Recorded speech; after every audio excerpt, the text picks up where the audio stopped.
Okay, we've got a question from Noah coming up next.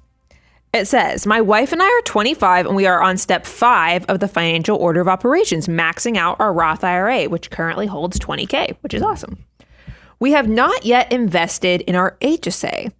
Instead, extra savings are going into a high-yield savings account right now. We hope to refinance our mortgage and reduce our monthly payment so that my wife can stay at home full-time. Is this a bad plan? Would it be better to prioritize our investments? By the way, can we take a moment? I'll let you jump into the heavy stuff, but Noah, 25. Yeah. With a wife, already on step 5, meaning he's doing the Roth IRA. He's already got a fully funded emergency reserves, and they're even putting a little bit extra into high yield savings account. And then he throws this little sleeper in, and we're hoping to refinance our house. He's like, you're the contrarian to everything we see in all the news articles and everything else. Noah, you're living your best life. And I just want to give you some praise before I let Bo do the heavy lift. I love a lot of what you were saying, Noah. That's awesome. First, let me speak to HSAs. We love them. We love them. And you say that you're in step 5, you're doing your Roth IRA.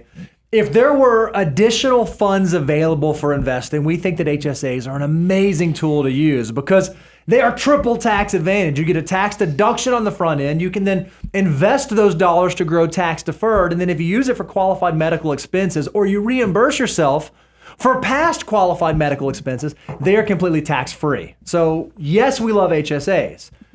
Does that mean that's what you should do?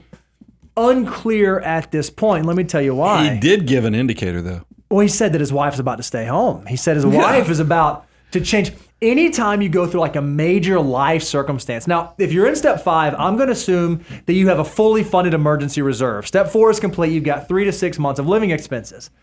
Even considering that, if you are going through a big life change and your wife is going to be staying home and your income is going to drop, I am of the opinion this is one of those unique seasons in life where it's okay to be a little cash heavy. It's okay to be a little liquidity heavy because right now you don't know what you don't know. You don't know what other expenses you might incur or how that new budget might feel when the income goes down. So as much as we love HSAs, when you do think about, major life change, maybe I should begin to think about storing up some additional cash inside that emergency bucket. And then if something does happen, if rates do fall and you are able to refinance your mortgage, and in refinancing your mortgage because of the interest savings and you keep it on the same timeline, your monthly payment drops, then okay, great. Maybe that's a great time to begin then funding the HSA and you make up for lost time and you can do that.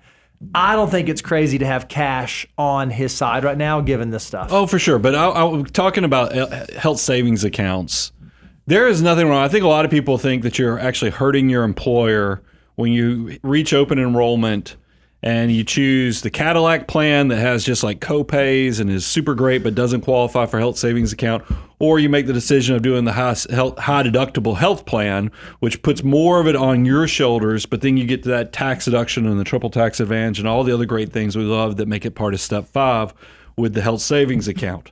There is nothing wrong with being strategic with your choice. With your health insurance, with your employer. We have a great planner here who is for sure a financial mutant.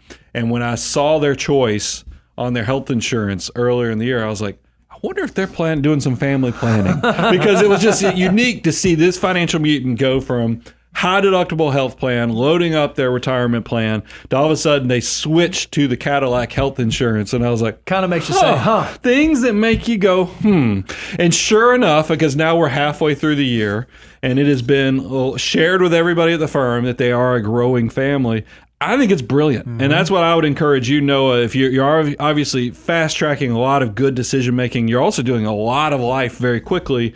There's nothing wrong with being opportunistic with your choices on your health insurance. So if it lines up with your family planning, and the health insurance choices you have, nothing wrong with the HSA, but also don't look past that Cadillac plan if your employer offers that, because maybe that works for you in this season. Then you can quickly jump right back into the high yield, the health savings account and the high deductible health plan. A lot of H's there the very next year.